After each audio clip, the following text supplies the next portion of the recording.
Welcome to our deep dive on recovering from a credit catastrophe, specifically for those with sub-550 scores and heavy charged-off debt. Today we'll map a realistic path from crisis to stability, focusing on what matters most first, how to protect your housing prospects, how to rebuild safely, and how long it really takes. Let's begin. Here's our roadmap. First, we'll lay out the reality of Sub-550 credit recovery. Next, we'll tackle the urgent risk of unpaid rent and blacklisting. Then, we'll prioritize building a sizable emergency fund before resolving old debt. After that, we'll cover negotiation strategies for charged-off debts, followed by a repeatable method to rebuild your score with a secured card. We'll set expectations on timelines, share an action plan you can follow, and finally test your knowledge with quick quizzes. Let's transition to a brief but important disclaimer. Before we proceed, a quick but critical disclaimer. This content is educational and not individualized, legal, tax, or financial advice. Tenant, credit reporting, and collection laws vary widely. Please consult an attorney, a HUD-approved housing counselor, or a certified financial professional for guidance based on your specific facts. With that said, let's move into the reality of a credit collapse and how to start climbing back up. A Sub-550 credit score with multiple charged-off accounts often follows a financial shock like job loss. It feels catastrophic, but recovery is possible with disciplined steps and patience. Think in terms of a marathon, not a sprint. The goal is long-term stability, not quick fixes. Speaking of priorities, the first and most overlooked threat is housing eligibility, so let's address that right away. Unpaid rent and lease termination fees are uniquely damaging. Even if your FICO score improves, tenant screening databases and court records can block you from renting for years. Therefore, prioritize clearing rental obligations first. Start by gathering your lease, statements, and any notices. Then contact your former landlord or property manager. Negotiate a settlement amount, often a lump sum or a structured plan, and insist on a written agreement. After paying, obtain a confirmation letter stating the account is resolved and, if applicable, that any tenant screening databases will be updated. Keep all proof in a secure folder. Once resolved, you can proceed to build your financial safety net. Before we move on, let's check your understanding with a quick question. Quiz time. Which debt should typically be prioritized first after a rental-related default when trying to secure future housing? Option A is credit card charge-offs, B is auto loan deficiencies, C is unpaid rent and lease termination fees, and D is medical collections. You may pause the video now to think about the answer. We will discuss the answer in the next section of the video. The correct answer is C. Unpaid rent and lease termination fees. Tenant screening databases and court judgments related to rental obligations can disqualify you from housing, regardless of a rising FICO score. Prioritizing rental settlements directly improves your eligibility with future landlords.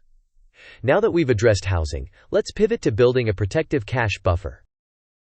After resolving rental issues, your next move is to protect yourself from future shocks by building an emergency fund. Aim for 6 to 12 months of essential expenses, including rent, insurance, food, transportation, and utilities. Automate transfers to a separate high-yield savings account on payday. Reduce discretionary spending to accelerate this build. Establishing this buffer comes before aggressive debt repayment.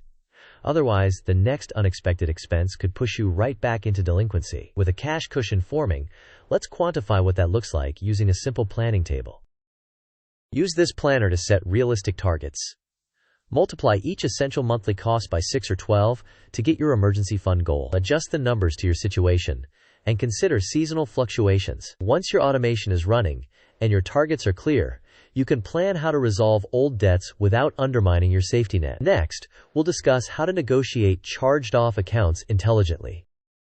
When choosing priorities, clearing unpaid rent first is generally the superior approach for restoring access to housing. Doing so removes blacklisting risk and improves approval odds. Conversely, paying credit cards first may lift your score but leave tenant screening obstacles in place, continuing to block leases. Therefore, sequence matters. Resolve rental obligations, then stabilize cash, then negotiate other debts. With priorities clear, let's visualize how credit scores actually get calculated. This pie chart breaks down typical FICO factor weights. Payment history at approximately 35% is the single largest driver. Credit utilization, around 30%, is the next most important.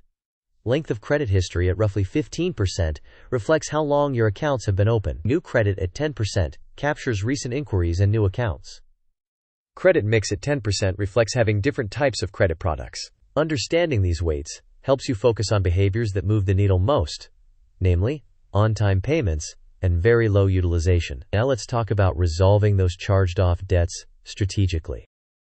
Start with a complete inventory of every debt, including the creditor, balance, date of first delinquency, current status, and collector contact details. Avoid sending money before you have a negotiated agreement in writing. Target settlements in the range of 40 to 60% when possible, though outcomes vary. Request a pay for delete if you can, understanding that many collectors will refuse, even without deletion. A status of settled or paid can improve how lenders view your profile over time. Be aware of your state's statute of limitations on debt.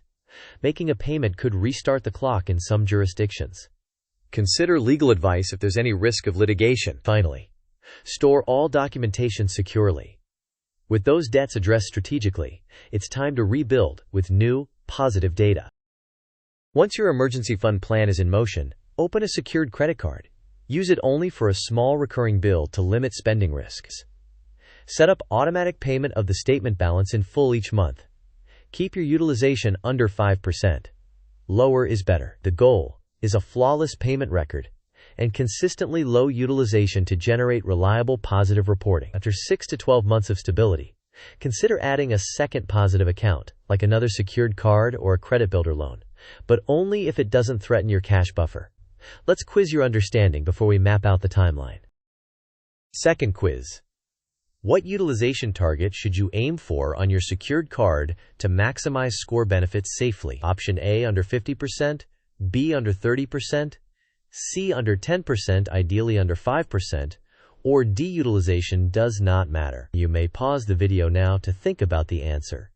We will discuss the answer in the next section of the video. The correct answer is C.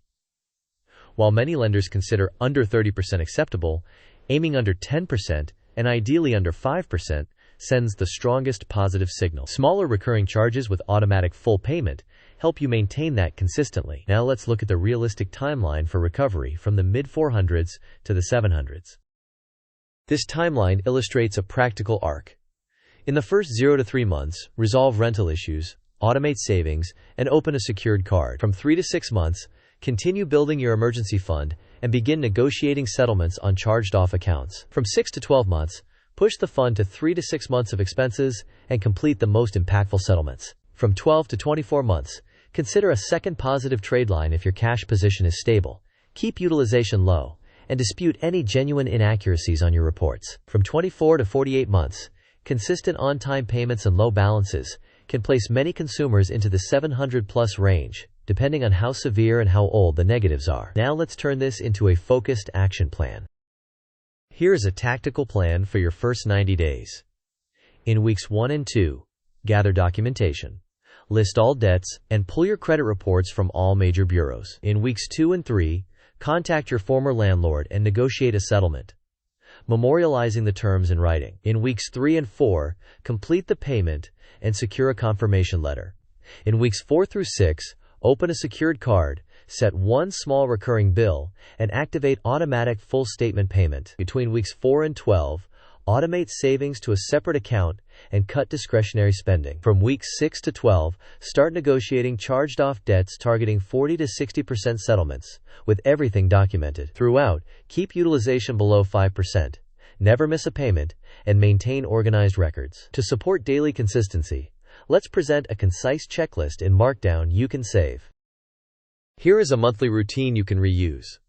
Ensure your emergency fund transfer runs on payday. Keep exactly one small recurring charge on your secured card and maintain automatic full statement payment. Before the statement closing date, confirm your utilization is under 5%. Review your budget each month to identify one expense to trim. Log all debt negotiations and save every letter and receipt. Finally, pull a snapshot of your reports quarterly and dispute only genuine inaccuracies. Now, to reinforce learning, let's do one final quick quiz. Final quiz. How long do most negative items generally remain on your credit report from the date of first delinquency? Option A is 1 year, B is about 7 years, C is 10 to 15 years, and D states they disappear once paid. You may pause the video now to think about the answer. We will discuss the answer in the next section of the video. The correct answer is B, about 7 years. While paying or settling improves your profile and can help your score recover sooner, the negative item itself typically remains for about 7 years from the date of first delinquency. That's why patience, discipline, and consistent positive behavior are essential. Let's consolidate the key takeaways. These are your key takeaways. First, prioritize housing by clearing unpaid rent to avoid blacklisting. Second, build an emergency fund of 6 to 12 months before aggressively paying other debts.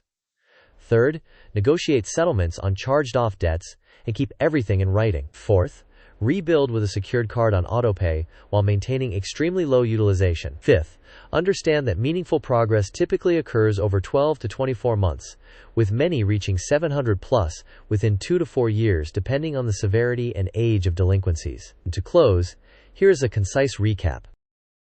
In summary, clear rental obligations first to restore housing access. Build a robust emergency fund to prevent future setbacks. Negotiate charged-off debts with a written plan and documented proof. Rebuild your credit with perfect payment history and very low utilization. Finally, give the process time. Consistency turns small wins into substantial, lasting improvements. Now, let's finish with a final nudge to keep this channel growing and to hear your story. Thank you for watching. If this was useful, please like the video, share it with someone who needs a realistic plan, and subscribe for more practical financial strategies. Post your questions or your progress in the comments, because your experience can help someone else start their comeback.